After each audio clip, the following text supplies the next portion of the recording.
Hey everyone, welcome to the show. Today's episode, Credit to Cash, the complete guide to liquidating your credit cards strategically. Turn your credit limit into real liquidity without destroying your credit score or paying crippling fees. This one's made for entrepreneurs, side hustlers, and financially savvy individuals who want to leverage existing credit lines to fund opportunities, cover cash flow gaps, or build wealth without taking on predatory loans, and by the end you'll have real, practical skills you can use right away. I'm really excited about this one.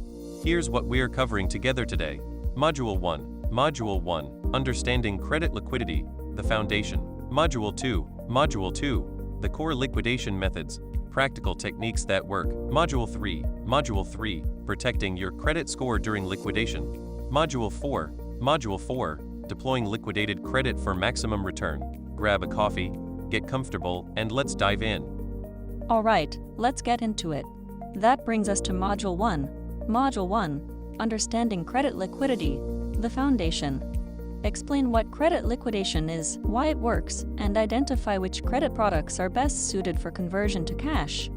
In this part of the show, we'll talk through what credit liquidation actually means and what it doesn't, the credit products worth liquidating, and the ones to avoid, the legal and ethical framework, staying on the right side of the line.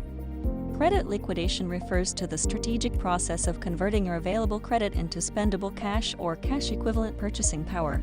This is not the same as simply maxing out a card. It involves intentional methods that minimize costs and preserve your credit profile. Banks extend credit expecting you to use it for purchases, but sophisticated users understand that credit itself is a form of capital that can be deployed in multiple ways. The difference between a financially struggling person and a wealthy one often comes down to their ability to mobilize capital quickly, and credit is one of the most accessible capital sources available to everyday people. This lesson sets the mental framework. You are not borrowing recklessly, you are managing a financial instrument. You know what really stood out to me there? If our listeners remember just one thing from this lesson, make it this: credit is capital. Treating it as a strategic financial instrument rather than a spending tool is the first mindset shift required. Okay, quick pop quiz for everyone listening. What is the primary difference between recklessly maxing out a credit card and strategically liquidating credit? Not all credit products are created equal when it comes to liquidation potential. Cards with 0% APR promotional periods, high credit limits, and low or waivable cash advance fees are your best candidates. Personal lines of credit and business credit cards often offer better terms for cash access than standard consumer cards. Retail store cards and APR cards should generally be avoided for liquidation because the cost of capital becomes prohibitive almost immediately. Understanding the annual percentage rate, cash advance APR, transaction fees, and grace period structures of each card in your wallet is non-negotiable before you attempt any liquidation strategy. You know what really stood out to me there? If our listeners remember just one thing from this lesson, make it this: always calculate your true cost of capital before liquidating any credit product. Not all available credit is worth converting. Okay, quick pop quiz for everyone listening. Which feature of a credit card most reduces the cost of liquidating it into cash? Credit liquidation strategies exist in a wide spectrum. Some are standard financial practices, others cross into terms of service violations or outright fraud. Balance transfers, for example, are an officially supported bank product. Using a card to purchase money orders for resale is a gray area many issuers prohibit.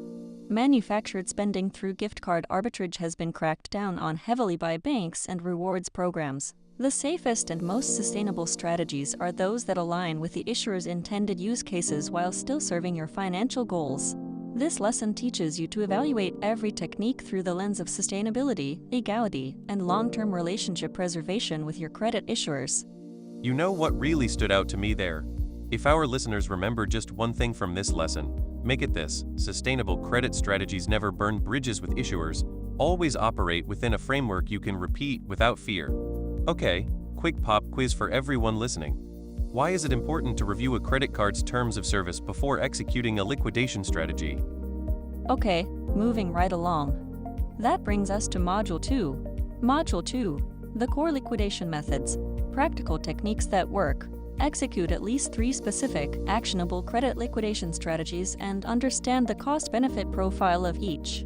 In this part of the show, we'll talk through balance transfers and convenience checks, the lowest cost path, cash advance optimization, when and how to use it without getting destroyed, peer-to-peer payment platforms and spending proxies, the modern method.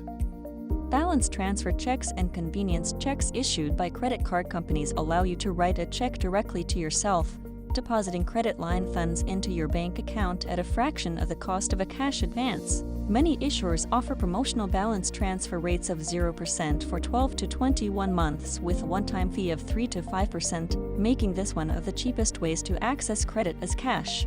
The key is timing your application for a new card specifically during a strong promotional offer, then depositing the transfer check before the promotional window opens. Always confirm with the issuer that the check can be made payable to yourself and deposited. Most allow this, but terms vary. A $10,000 balance transfer at a 3% fee gives you $9,700 in usable cash at an effective annual rate far below most personal loans. You know what really stood out to me there? If our listeners remember just one thing from this lesson, make it this. Convenience checks during 0% promotional periods are the single cheapest method for converting credit to cash with minimal cost. Okay, quick pop quiz for everyone listening. If a credit card offers a 0% APR balance transfer for 15 months with a 3% fee, what is the total cost to access $5,000 in cash? Cash advances have a terrible reputation because most people use them without understanding the full fee structure, and they are right to be cautious. Cash advances typically carry a transaction fee of 3 to 5% and a separate, higher APR that begins accruing immediately with no grace period.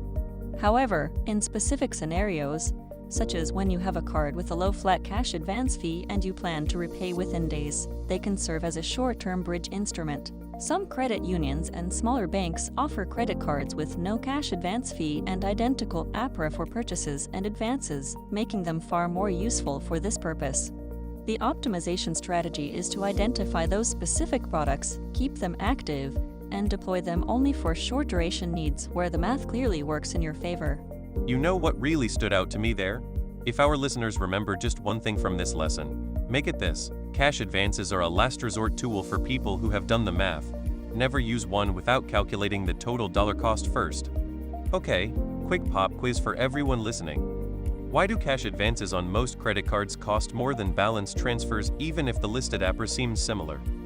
Modern payment platforms like PayPal, Venmo Business, and certain fintech tools allow users to send credit card payments that get deposited as cash to a linked bank account, sometimes for a fee of around 3%. The strategy involves using your credit card to fund a PayPal account and then withdrawing those funds to your bank, effectively converting credit to cash with a predictable, manageable fee.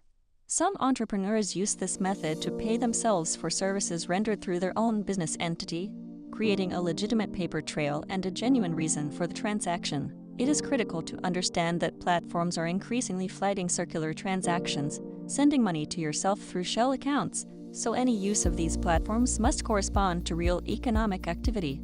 Business credit cards used to pay legitimate vendor invoices through platforms like Melio or Bill.com represent another sophisticated avenue that keeps everything above board. You know what really stood out to me there?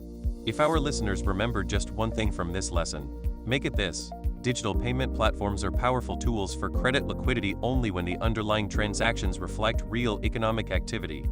Okay, quick pop quiz for everyone listening. What risk do peer-to-peer platforms specifically watch for that could get your account flagged or closed? Okay, moving right along. That brings us to Module 3. Module 3, Protecting Your Credit Score During Liquidation. Execute liquidation strategies while keeping your credit utilization, payment history, and overall credit profile intact or improved. In this part of the show, we'll talk through understanding credit utilization and how liquidation impacts it, the payment discipline system, never miss, never minimum, credit limit management, getting more to risk less. Credit utilization, the ratio of your outstanding balance to your total available credit, is the second most influential factor in your FICO score, accounting for roughly 30% of the calculation. Liquidating a significant portion of a credit card's limit can spike utilization and temporarily drop your score by 20 to 50 points or more. The strategic countermove is to distribute the liquidation across multiple cards rather than concentrating it on one, keeping individual card utilization below 30% and total utilization below 10% whenever possible. Timing matters enormously. If you know your statement closing date, you can pay down balances before the statement cuts, so the reported balance to the bureaus reflects lower utilization. Score recovery after high utilization is fast, often within 1 to 2 billing cycles once balances are reduced. You know what really stood out to me there? If our listeners remember just one thing from this lesson, make it this: always calculate the utilization impact before liquidating. Spreading across multiple cards and timing payments around statement dates minimizes score damage. Okay, quick pop quiz for everyone listening. If you have a $10,000 credit limit on one card and liquidate $4,000 from it, what is your utilization on that card and how does it affect your score? Payment history is the single largest factor in your credit score at 35%, and any liquidation strategy that causes you to miss a payment is self-defeating.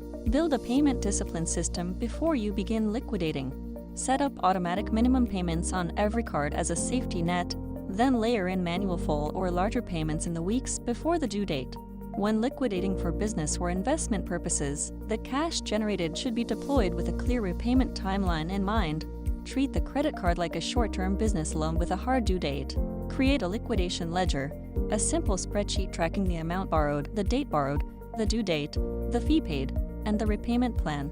This discipline separates people who use credit as a wealth tool from those who use it as a financial trap. You know what really stood out to me there? If our listeners remember just one thing from this lesson, make it this: a single missed payment can undo months of credit building. Automate your safety net before executing any liquidation strategy. Okay, quick pop quiz for everyone listening. Why is setting up automatic minimum payments important even if you plan to pay your full balance manually? One of the most powerful ways to protect your score during liquidation is to increase your total available credit before you begin, so that the same dollar amount borrowed represents a smaller percentage of your total limit. Requesting credit limit increases on existing cards, especially those where you have a strong on-time payment history of 6 or more months, is free, often results in only a soft inquiry, and can significantly expand your liquidation capacity. Opening a new card with a high limit also adds available credit, though it temporarily lowers your average account age. Business credit cards are particularly valuable because many of them do not report to personal credit bureaus at all, meaning you can maintain high balances on business cards without impacting your personal utilization ratio. Building relationships with issuers by using cards regularly and paying on time consistently is the fastest organic path to higher limits. You know what really stood out to me there? If our listeners remember just one thing from this lesson, make it this: increase your total credit availability before liquidating so the borrowed amount represents a smaller, less damaging percentage of your total credit. Okay, moving right along. That brings us to Module 4. Module 4. Deploying liquidated credit for maximum return. Identify high ROI uses for liquidated credit and build a repayment strategy that ensures the borrowed capital generates more value than it costs. In this part of the show, we'll talk through the ROI test, how to know if liquidating is worth it, float strategy, using the grace period as a zero-cost loan, building a revolving credit war chest, the long-term wealth strategy,